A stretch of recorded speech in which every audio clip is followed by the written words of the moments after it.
ప్రేక్షకులందరికీ విశ్వావసునామ సంవత్సర శుభాకాంక్షలు.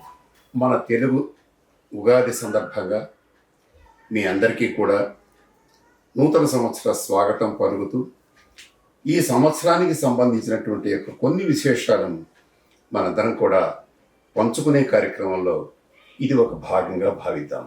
విశ్వావసు ఇలా మనకు ఒక్కొక్క సంవత్సరానికి ఒక్కొక్క పేరుతో మొత్తం 60 సంవత్సరాల పరిధి కలిగినటువంటి మన కాలమానం ప్రభవ దగ్గర నుంచి అక్షయ వరకు ఉండేటువంటి 60 సంవత్సరాలలో ఇది 39వ సంవత్సరం. ఈ విశ్వావసునామ సంవత్సరం క్రోధి సంవత్సరం దాటిపోయి విశ్వావసు సంవత్సరంలో ప్రవేశిస్తున్నటువంటి ఆనంద తరుణంలో మనందరికీ కూడా భగవంతుడు సర్వకాల సర్వావస్థలందు కూడా ఆయుర ఆరోగ్య అష్టైశ్వర్య భోగభాగ్యాలు కలుగ చేయాలని మనందరం కూడా దైవ ప్రార్థన పురస్సరంగా ఈ సంవత్సరానికి స్వాగతం పలుకుదాం. విశ్వవసు, వసు అంటేనే ఐశ్వర్యం. ప్రపంచవ్యాప్తంగా అందరికీ కూడా అష్టైశ్వర్యాలు కలుగజేసేటువంటి శక్తి సామర్థ్యాలు కలిగిన సంవత్సరం విశ్వావసునామ సంవత్సరం.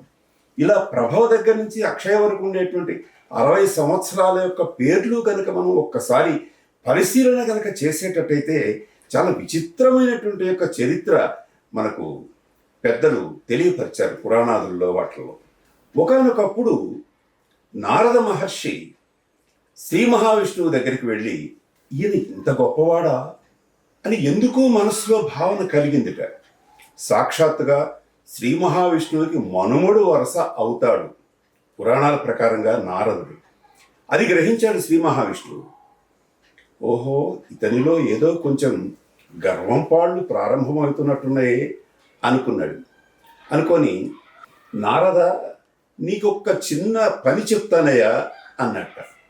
అయ్యో శ్రీ మహావిష్ణువు తాతగారు, మీరు చెప్తే నేను కాదంటానా అన్నట్ట. వెంటనే శ్రీ మహావిష్ణువు ఒక కృత్రిమమైనటువంటి సరస్సును సృష్టించి, నారద ఆ సరస్సులో స్నానం చేసిరా, నీకు అన్ని విషయాలు తెలుస్తాయి. ఇంతే కదా అనుకున్నాడు. నారదుడు వెళ్ళాడు, ఆ సరస్సులో మునిగాడు. సరస్సులో మునగడంతో అతను నారదుడు కాకుండా ఒక అపురూప సౌందర్య రాశి అయినటువంటి స్త్రీగా మారిపోయినట్ట. ఆశ్చర్యం. ఒళ్ళంతా చూసుకున్నాడు. తన పూర్వరూపం అంతా కూడా పోయింది, పూర్వ స్మృతి కూడా పోయింది. ఏమిటిది అనుకున్నాడు. నదిలో నుంచి బయటకు వచ్చాడు, ఆ సరస్సులో నుంచి స్నానం చేసి బయటకు వచ్చాడు. పక్కనంతా కూడా అరణ్యంలాగా కనపడుతూ ఉన్నది. తిరుగుతూ ఉన్నాడు, ఏం చేయాలో తోచకుండా.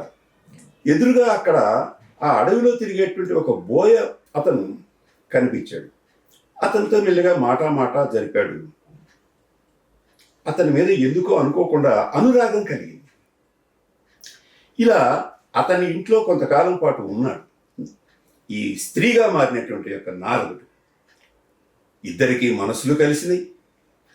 ఆ కలిసినటువంటి మనసులు ఇద్దరిని వివాహం దాకా కూడా తీసుకువెళ్ళింది. పెళ్ళయింది. 60 మంది సంతానం కలిగారు. ఈ స్త్రీగా మారినటువంటి పూర్వజన్మలో ఉన్న నారదుడికి ఈ 60 మంది సంతానం ఎలా పోషించాలా అని ఆలోచిస్తూ ఉన్న రోజుల్లో చాలా దుర్భరమైనటువంటి పరిస్థితికి లోనవుతూ ఉన్నాడు నారదుడు. శ్రీ మహావిష్ణువు గమనించాడు. ఓహో, ఇదే పరిస్థితి, ఇకనైనా నీకు జ్ఞానోదయం కలుగ చేయాలి అనుకున్నాడు. అనుకొని ఒక వృద్ధ బ్రాహ్మణ వేషంలో వచ్చాడు. ఏమయ్యా ఏం చేస్తున్నావు, ఏమమ్మా ఏం చేస్తున్నావు అన్నాడు. పొరపాటున ఏమయ్యా అనబోయి, ఏదో అండి, మొత్తానికి నా 60 మంది పిల్లల్ని పోషించలేక నానా సతమతం అవుతున్నాను, నేను చాలా దుర్భరంగా ఉన్నది నా జీవనం గడవటం అని చెప్పి అన్న తర్వాత, ఇదే పరిస్థితి అని చెప్పి మళ్ళీ ఒక్కసారి స్నానం చేసిరా అని చెప్పి మరొక సరస్సులో చూపించి అక్కడికి వెళ్ళమన్నాడు. స్నానం చేసేటప్పుడు ఎడమ చేయి పైకి ఎత్తి స్నానం చేయి అని చెప్పాడు.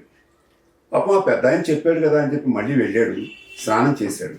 చేసేసరికి తాను గతంలో ఏ విధంగా అయితే శ్రీ మహావిష్ణువుని నిరంతరము రామనామ స్మరణతో నారాయణ స్మరణతో ఎలా జీవనం గడిపేవాడో ఆ విధంగా నారాయణ అనుకుంటూ తన వీణని మీటుతూ నారదుడిగా బయటకు వచ్చాడు. స్వామి, నా స్త్రీ జన్మలో కలిగినటువంటి ఒక సంతానం 60 మంది, వాళ్ళని ఏం చేయాలి ఇప్పుడు?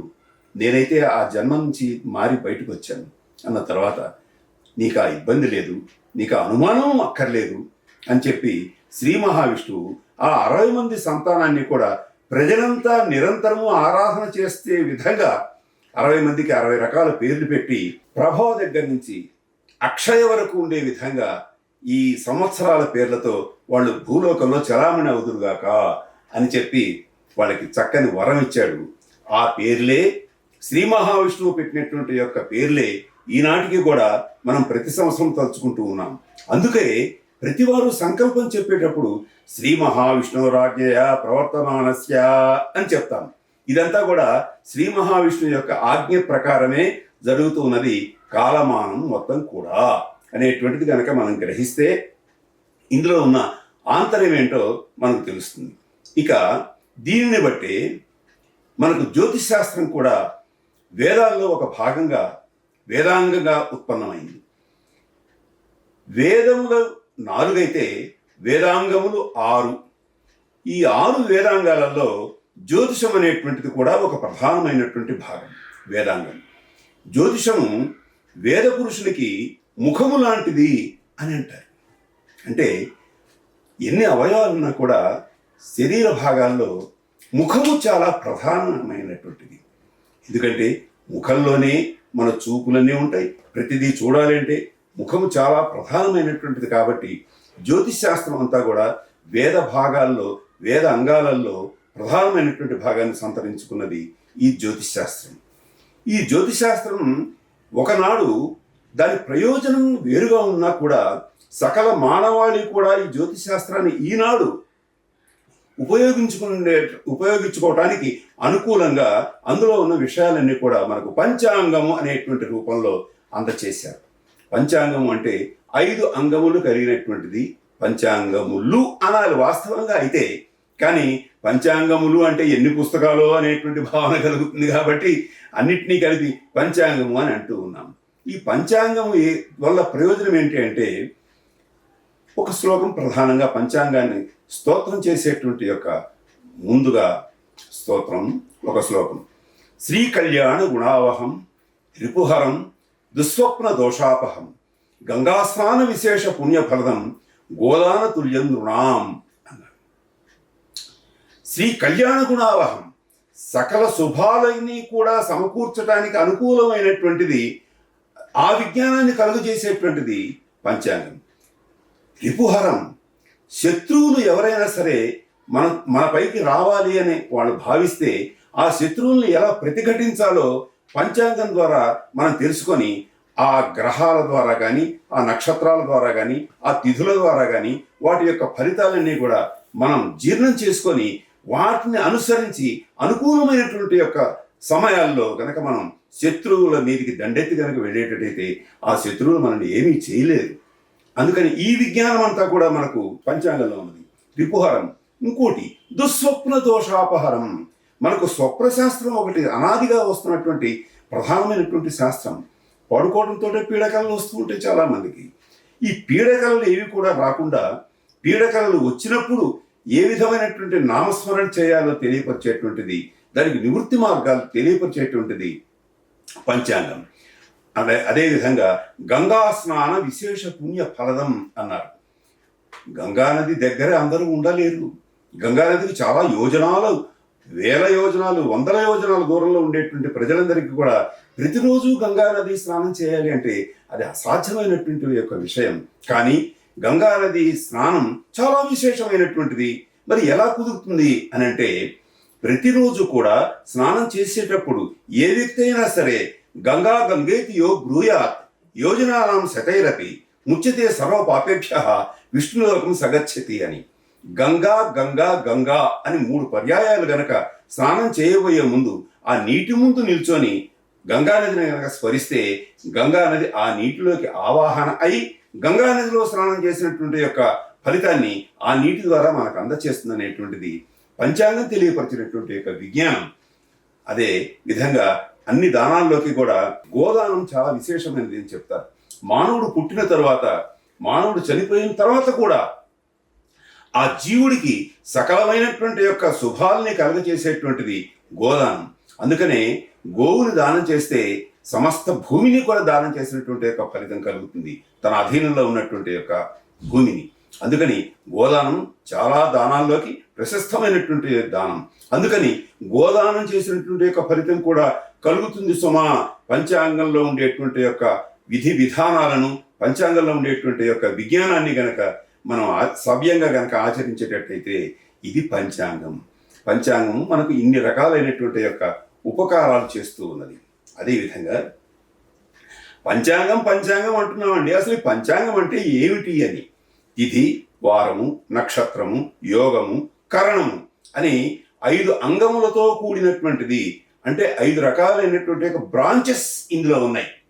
ఏమేమిటి అంటే తిథి, మనం పాడ్యమి దగ్గర నుంచి పూర్ణిమ వరకు 15 రోజులు. అదేవిధంగా బహుళపక్షంలో మళ్ళీ పాడ్యమి దగ్గర నుంచి అమావాస్య వరకు చెప్పుకునేటువంటి 15 తిథులు. ఒక్కొక్క తిథికి ఒక్కొక్క దైవం అధిదేవతగా ఉంటుంది జరుగుతుంది. ఇందులో మనం తిథిని గనక స్మరిస్తే ఆ తిథికి సంబంధించినటువంటి యొక్క అధిదేవత అనుగ్రహం ఆ రోజుల్లో మనకు ఉంటుంది, ఆ తిథి ఉన్నంత వరకు కూడా. ఇది తిథి యొక్క విశేషం. వారం తర్వాత రెండవది అన్నమాట. వారం, ప్రతి వారానికి కూడా ఒక్కొక్క గ్రహం అధిష్టాన దైవంగా ఉంటారు. అందువల్ల వారాన్ని గనక స్మరించేటట్టయితే గ్రహముల యొక్క అనుగ్రహం మనకు కలుగుతుంది. తర్వాత నక్షత్రం, నక్షత్రాల యొక్క అధిదేవతలు మనకు అనుగ్రహాన్ని కలుగజేస్తూ ఉంటారు నక్షత్రాన్ని స్మరిస్తే. అదేవిధంగా తిథి, వార, నక్షత్ర, నక్షత్రములు 27, వారములు 7, తిథులు 15. వీటన్నిటితో పాటు యోగములు, కరణములు అని ఉన్నాయి. యోగములు కూడా 27 ఉంటాయి. ఈ 27 యోగములు కూడా ఒక రోజులో సగం పనిచేస్తుంటుంది ఒక కరణం యోగము. ఈ యోగము సగం రోజు తర్వాత మరి ఒక యోగం వస్తూ ఉంటుంటుంది. 24 గంటల్లో 12 గంటలు ఒక యోగం పనిచేస్తుంది అని అంటాం. ఈ విధంగా కరణములు, కరణములు అనేటువంటివి 11 ఉంటాయి. ఈ 5 కూడా తిథి, వార, నక్షత్ర, యోగ, కరణములు అనేటువంటివి 5 కూడా అవన్నీ కూడా మనకు కలుగజేసేటువంటి యొక్క శుభ ఫలితాలని దృష్టిలో పెట్టుకొని పంచాంగం అనేటువంటిది మనకు తయారు చేయడం జరుగుతుంది అన్నమాట. ఈ పంచాంగాలలో కూడా కాలమానాన్ని ఏ విధంగా నిర్ణయించి పంచాంగం తయారు చేయాలి అనేటువంటిది రకరకాల ప్రదేశాలను బట్టి రకరకాల పద్ధతుల్ని అవలంబిస్తూ ఉంటారు జ్యోతిష్ శాస్త్రజ్ఞులు. ఒక చోట సౌరమానమని, ఒక చోట చంద్రమానమని, మరి ఒక చోట బారహస్పత్యమానమని, ఈ విధంగా 3 రకాలుగా కాలాన్ని గణన చేయటం జరుగుతూ ఉంటుంటుంది. మన ప్రాంతంలో చాంద్రమానాన్ని ప్రధానంగా లెక్కిస్తారు. అది ప్రధానంగా మనం తీసుకుంటాము. ఎక్కడి నుంచి ఎక్కడి దాకా అంటే వింధ్య పర్వతాల దక్షిణ భాగం నుంచి, వింధ్య పర్వతాల దగ్గర నుంచి ఇంచుమించుగా మనకు దక్షిణ భారతదేశంలో తమిళనాడు సరిహద్దుల వరకు ఉండేటువంటి యొక్క ప్రాంతం అంతా కూడా చాంద్రమానం ప్రకారంగా కాలగణన చేస్తూ ఉంటారు. అటు తర్వాత వింధ్య పర్వతాలు దాటి ఉత్తర హిందూ భారతదేశానికి కనుక ఉత్తర భారత హిందూ దేశానికి కనుక వెళ్ళేటట్టయితే అక్కడ బృహస్పతి గ్రహాన్ని ఆధారం చేసుకొని వాళ్ళు కాలగణన చేస్తారు. దాన్ని బారహస్పత్యమానము అంటారు. అదేవిధంగా తమిళనాడు అటు ప్రాంతానికి కనుక వెళ్ళేటట్టు దక్షిణ భారతదేశంలోకి అక్కడ వాళ్ళు సౌరమానం, సూర్యగమనాన్ని ఆధారం చేసుకొని వాళ్ళు కాలగణన చేస్తారు. ఈ విధంగా మొత్తం 5 రకాలైనటువంటి యొక్క కాలగణనాలు ఉన్నాయని చెప్పి పెద్దలు చెప్తారు. కానీ మనకు మాత్రం ఈ 3 రకాలైనటువంటి కాలగణనాలు మాత్రం ప్రచారంలో ఉన్నాయి, బహుళ ప్రచారంలో, ఆచరణలో కూడా ఉన్నాయి. ఇదేంటి అంటే మనం ఉన్నటువంటి యొక్క ప్రాంతం చాంద్రమానం, చంద్రుని యొక్క కళలను ఆధారం చేసుకొని కాల నిర్ణయం చేయటం వల్ల చాంద్రమానము అనేటువంటి పేరుతో మనం వ్యవహరిస్తున్నాం. అందుకనే స్వస్తి శ్రీ చాంద్రమానేన ఫలానా సంవత్సరే అని చెప్పుకుంటాం మనం సంకల్పం చెప్పేటప్పుడు. ఈ చాంద్రమానం చంద్రుని యొక్క కళలను బట్టి వృద్ధిక్షయాలు ఎటు ఉంటాయి కాబట్టి కాలగణనంలో ప్రతిరోజు కూడా 24 గంటలు కూడా ఉంటుంది అని మనకు కరెక్ట్గా చెప్పలేము. ఒక్కొక్క రోజున తగ్గుతూ ఉంటుంటుంది, ఒక్కొక్క రోజున పెరుగుతూ ఉంటుంది.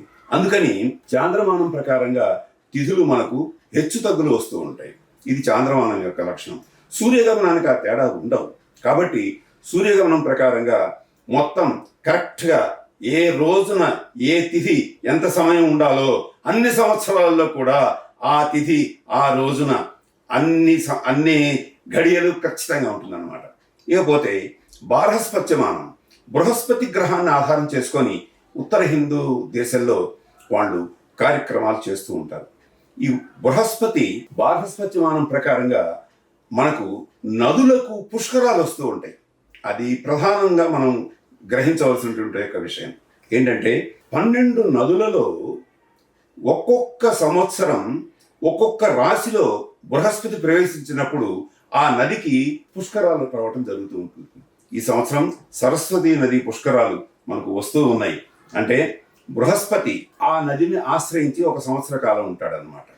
ఈ విధంగా మనకు పుష్కరాలు రావడానికి ప్రధాన కారకుడైనటువంటి వాడు బృహస్పతి. కాబట్టి బార్హస్పత్యమానం కూడా మనం గౌరవించడం జరుగుతూ ఉంటుంది. ఈ విధంగా 3 మానాలు మనకు పంచాంగంలో పంచాంగ నిర్ణయానికి, పంచాంగ గణనకి, పంచాంగ రచనకి ఉపయోగపడుతూ ఉన్నాయి. లేకపోతే మనకు కాల గణన దగ్గరికి వచ్చేసరికి ప్రతి పంచాంగంలోనూ కూడా అసలు ఎప్పటి నుంచి మనం వస్తూ ఉన్నాం, ఇప్పుడు ఎక్కడ ఉన్నాం, ఎంతకాలం గడిచిపోయింది అనేటువంటి వివరాలన్నీ కూడా పంచాంగం ద్వారా మనకు తెలుస్తాయి. ఇది పెద్ద విజ్ఞానం అన్నమాట. ఏంటంటే కలియుగంలో మనం ఉన్నాం. కలియుగం ప్రవేశించింది ఎప్పుడు, ఎంతకాలం ఉంటుంది కలియుగం, ఎన్ని సంవత్సరాలు గడిచిపోయినాయి, దీని ఆయు ప్రమాణం ఎంత, ఇవన్నీ కూడా మనకు పంచాంగం ద్వారానే తెలియపరుస్తూ ఉంటాయి. కలియుగం యొక్క ఆయు ప్రమాణం 4,32,000 సంవత్సరాలు. 4,32,000 సంవత్సరాలలో మనకు గడిచిపోయిన సంవత్సరాలు 5,126 సంవత్సరాలు కలియుగంలో గడిచిపోయినాయి. ఇక మిగిలినవి చాలా ఉన్నాయి. చాలామంది మన వాళ్ళు అంటూ ఉంటారు, కలియుగం అంతా అంతరించే కాలం వచ్చిందండి అని. కలియుగం ప్రథమ పాదంలో ఉన్నాం మనం. ప్రథమ పాదంలో కూడా 5,126 సంవత్సరాలు మాత్రమే ఇప్పుడు గడిచినాయి. ఇక చూడండి ఎంతకాలం ఉన్నదో, చాలా ఉన్నది. కలియుగం అంతమైపోతుంది అనేటువంటి యొక్క భయం ఎవరు కూడా చెందవలసినటువంటి యొక్క అవసరం లేదు. అయితే కలియుగంలో ఉండేటువంటి యొక్క ప్రజా జీవనం చాలా స్వల్పమైనటువంటిది. ఆయు ప్రమాణం కూడా చాలా తక్కువ. కలియుగం యొక్క ఆయు ప్రమాణమే తక్కువ. ఈ యుగంలో ఉండేటువంటి యొక్క మనుషుల ఆయు ప్రమాణం కూడా చాలా తక్కువ. వాస్తవంగా అయితే నవగ్రహాల సంచారం రీత్యా గనక ఆలోచించేటట్టయితే మానవుడు 120 సంవత్సరాల పాటు జీవించాలి. కానీ 100 సంవత్సరాలు కూడా ఈనాడు జీవిస్తున్నారన్న నమ్మకం ఎవరికీ కలగటలేదు. కానీ దాన్ని అట్లా పక్కన కనుక ఉంచేటట్టయితే కలియుగం యొక్క ఆయు ప్రమాణం ఎంతైతే ఉన్నదో దీనిని బట్టి మిగతా యుగాల యొక్క ఆయు ప్రమాణం ఎంతంత ఎక్కువ ఉన్నదో మనం తెలుసుకోవడానికి చాలా సులువైన మార్గం ఒకటే గుర్తు అన్నమాట. ఈ 4,32,000 సంవత్సరాలకి కనుక మరి ఒక 4,32,000 సంవత్సరాలు కనుక కలిపితే అది గడిచిపోయినటువంటి యొక్క ద్వాపర యుగం యొక్క ఆయు ప్రమాణం అవుతుంది. అందుకనే ద్వాపర యుగంలో ఉండేటువంటి యొక్క మనుషుల బలాలకి, వాళ్ళ యొక్క శక్తి సామర్థ్యాలకి, వాళ్ళ యొక్క ఆయు ప్రమాణానికి మన ఆయు ప్రమాణానికి తేడా కనుక తలుచుకుంటే చాలా ఆశ్చర్యం వేస్తుంది అన్నమాట. భారత యుద్ధం జరిగిన కాలానికి కనుక వాళ్ళని తలుచుకుంటే అర్జునుడు 124 సంవత్సరాల వయసులో భారత యుద్ధం చేశాడు. శ్రీకృష్ణుడు అర్జునుడు ఇంచుమించు సమవయస్కులు కలిగినటువంటి వాళ్ళు. 124 సంవత్సరాలంటే మాటల 80 సంవత్సరాల పైన ఉన్నటువంటి వాళ్ళంతా యువకుల్లాగా కనిపించారు ఆ రోజుల్లో. మనం 80 కాదు కదా, 40 సంవత్సరాలకే ఈనాడు వార్ధక్య లక్షణాలతో మనం సతమతం అవుతూ ఉన్నాం. ఈ ద్వాపర యుగానికి మరి ఒక 4,32,000 సంవత్సరాలు కనుక కలిపితే అది త్రేతాయుగం అవుతుంది. అందుకనే త్రేతాయుగంలో వాళ్ళు 100 కొద్ది సంవత్సరాలు జీవించారండి అని మనం చెప్పుకుంటాం. వాళ్ళకు కూడా శతాయుద్ధాయమే. కానీ కలియుగంలో ఉన్నటువంటి యొక్క మన ఆయు ప్రమాణం రీత్యా కనుక చూసేటట్టయితే వాళ్ళకి 3 రెట్లు 4 రెట్లు ఎక్కువ జీవనకాలం ఉన్నట్టుగా మనం గ్రహించాలన్నమాట. అదేవిధంగా త్రేతాయుగానికి కూడా మరొక 4,32,000 సంవత్సరాలు కనుక కలిపేటట్టయితే అది కృతయుగం అవుతుంది అన్నమాట. అందుకని కృతయుగంలో ఉన్నటువంటి వాళ్ళ యొక్క ఆయు ప్రమాణాలు కనుక మనం తలుచుకుంటే చాలా ఆశ్చర్యం వేస్తుంది. ఇది యుగాల యొక్క విభజన, యుగాల యొక్క ఆయు ప్రమాణము, ఆయా యుగాల్లో జీవించేటువంటి యొక్క ప్రజల యొక్క ఆయు ప్రమాణాలు కూడా అంతంత ఉండేవి అన్నమాట. ఆ రీత్యా కనుక చూసుకుంటే మనం చాలా అల్పాయుష్కులము, అల్ప బల సంపన్నులం. ఇందాక మనం చెప్పుకున్నాం తిథివార నక్షత్ర యోగ కరణాలని. వీటి ఫలితాలు ఏంటి అని, తిథేశ్చ శ్రేయమాప్నోతి అని. ప్రతిరోజు మనం తిథి చెప్పుకుంటాం. పాడ్యమి, విద్య, తదియ, చవితి, పంచమి, ఈ విధంగా. ఎందుకు చెప్పుకోవాలి అని అంటే మానవులు ఎప్పుడు అందరూ కూడా సుఖంగా ఉండాలి, ఐశ్వర్యవంతులుగా ఉండాలి, అందరిలో గొప్పవాడుగా ఉండాలి అని ప్రతివాడు అనుకుంటాడు. కానీ అందరూ గొప్పవాళ్ళు అవ్వలేకపోతున్నారు. కొద్ది మందో మాత్రమే గొప్పవాళ్ళు అవుతున్నారు. ఎందుకని అవుతున్నారు? కారణం ఏంటి అని అంటే, ఈ నియమాలు కనుక పాటిస్తే సక్రమంగా ఆ నియమాల ఫలితాలు వాళ్ళు చక్కగా పొందగలుగుతారు. అది ప్రతిరోజు గనక పంచాంగం చూసి ఇవాళ తిథి ఇది అని గనక తెలుసుకోగలిగితే తిథేశ్చ శ్రియమాప్నోతి, ఆయుర్దాయాన్ని కలిగించడమే కాకుండా ఐశ్వర్యాన్ని కలిగింపచేసేటువంటిది తిథి. తిథిని మనం గనక స్మరిస్తే ఆయుర్దాయంతో పాటుగా సకల అష్టైశ్వర్యాలు కూడా మనకు ప్రసాదించేటువంటిది తిథి అన్నమాట. అందుకని తిథి ప్రధానం. మనం అవతార పురుషులను కూడా తిథితో గుర్తిస్తాం. శ్రీరామ నవమి, దుర్గా అష్టమి, ఈ విధంగా తిథులతో కలిపి వాళ్ళ యొక్క స్మరణ చేస్తూ ఉన్నాం. అంటే ఆయా తిథులకి ఆయా దేవతా స్వరూపాలు కానీ ఆయా అవతారాల స్వరూపాలు కానీ ఆశ్రయించి వాటి ద్వారా మనకు ఆయా దేవతల యొక్క అనుగ్రహాన్ని మనకు కలుగు చేసేటువంటి యొక్క విధి విధానం మనకు తిథిలో ఉన్నదన్నమాట. అది తిథేశ్చ శ్రీమాప్నోతి వారాత్ ఆయుష్యవర్ధనం. ఇక గ్రహములని ఆశ్రయించి ఉండేటువంటి తిథులను ఆశ్రయించి ఉండేటువంటి గ్రహాలు. ఈ వారాలను కనుక మనం చెప్పుకుంటే ఆది, సోమ, మంగళ, బుధ, గురు, శుక్ర, శని ఇవన్నీ కూడా ఆయా గ్రహముల యొక్క పేర్లతో ఏర్పడినటువంటి వారములు. కాబట్టి ఆ గ్రహముల యొక్క అనుగ్రహం మనకు కలుగుతుంది. దానివల్ల ఆయుర్వృద్ధి కలుగుతుంది. ఎందుకనంటే గ్రహముల యొక్క అనుగ్రహం ఉంటే శరీరంలో అనారోగ్యాలు ఉండవు. శరీరంలో అనారోగ్యాలు లేకుండా ఉంటే ఆరోగ్యవంతుడిగా వాడు పరిపూర్ణమైనటువంటి యొక్క జీవితాన్ని అనుభవించగలుగుతాడు. అదేవిధంగా నక్షత్రాత్ హరతే పాపం అని, నక్షత్రాలను గనక స్మరించినందువల్ల సకల పాపాలు కూడా పోతాయని చెప్పి శాస్త్రం చెప్తూ ఉన్నది. అంటే పాపాలు మేము ఎందుకు చేస్తామండి, పాపాలు చేసిన వాళ్ళకి కదా ఇది, మాకెందుకండి అని అంటామేమో. కానీ పాపాలను చేయాలని చేయకపోయినా కూడా చేయవలసినటువంటి యొక్క పుణ్యకార్యాలు మనం గనక చేయకపోతే అది పాపం కిందనే లెక్క అవుతుంది అనమాట. మనం ఆచరించకపోవటం వల్ల వచ్చేటువంటి దుష్ఫలితాలు కొన్ని, ఆచరించిన వల్ల వచ్చేటువంటి యొక్క దుష్ఫలితాలు కొన్ని. ఈ విధంగా దుష్ఫలితాల యొక్క ఫలితమే మనకు కీడుగా పరిణమిస్తూ ఉన్నది. సత్ఫలితాల యొక్క ఫలితం మనకు ఆనందాన్ని ఇస్తుంది. ఈ నక్షత్రాన్ని స్మరించినందువల్ల చక్కగా ఆనందంగా వాళ్ళ జీవితాన్ని కొనసాగిస్తారు. ఇంకోటి, యోగాత్ రోగ నివారణం. మానవుడు ఆరోగ్యంగా ఉండాలి అంటే తిథి, వార, నక్షత్ర యోగములలో యోగం అనేటువంటి దాన్ని కనుక స్మరిస్తే వాడికి ఎలాంటి యొక్క రోగ బాధలు ఉండకుండా చక్కగా ఆరోగ్యవంతుడిగా వాడి జీవనం కొనసాగిస్తాడు. అదేవిధంగా కరణాత్ కార్యసిద్ధిశ్చ అని, తిథి, వార, నక్షత్ర యోగ కరణములలో 5వ దాన్ని కరణము అని అంటాం. కరణము అంటే చేసేది అని అర్థం, పని చేసేది, పని చేయటానికి ఉపయోగపడేటువంటిది. ఆ సమయం ఎప్పుడు ఉన్నదో గనక మనం గుర్తిస్తే ఎంతటి దుష్కరమైనటువంటి యొక్క పనైనా సరే, ఎంతటి కష్టమైనటువంటి యొక్క పనైనా సరే, మనం ఆ పని కోసం వెళ్ళినప్పుడు ఎంతో సులువుగా అయిపోతుంది ఆ పని. ఇదంతా ఒక్కొక్కడు అదే పని ఎంతో కష్టపడి చేస్తాడు, ఒక్కొక్కడు సులువుగా చేస్తాడు. ఇద్దరిలోనూ ఒకే రకమైన స్కిల్స్ ఉంటాయి.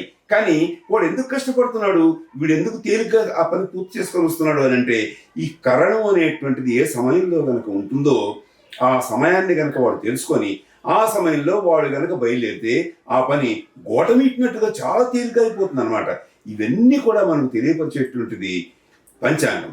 మానవుడు లేచినప్పటి నుంచి తాను నిద్రపోయేదాకా కాదు సుమా, నిద్రపోయిన తర్వాత కూడా మంచి స్వప్నాలను వాడు పొందటానికి, వాడి నిత్య జీవనంలో వాడు సుఖశాంతులతో హాయిగా జీవనం కొనసాగించడానికి, వాడి కుటుంబ సభ్యులతో, వాడి పుత్ర పౌత్రాదులతో వాడు సుఖంగా జీవించడానికి ఈ పంచాంగం అనేటువంటిది ఇంతగా ఉపయోగపడుతుంది అన్నమాట.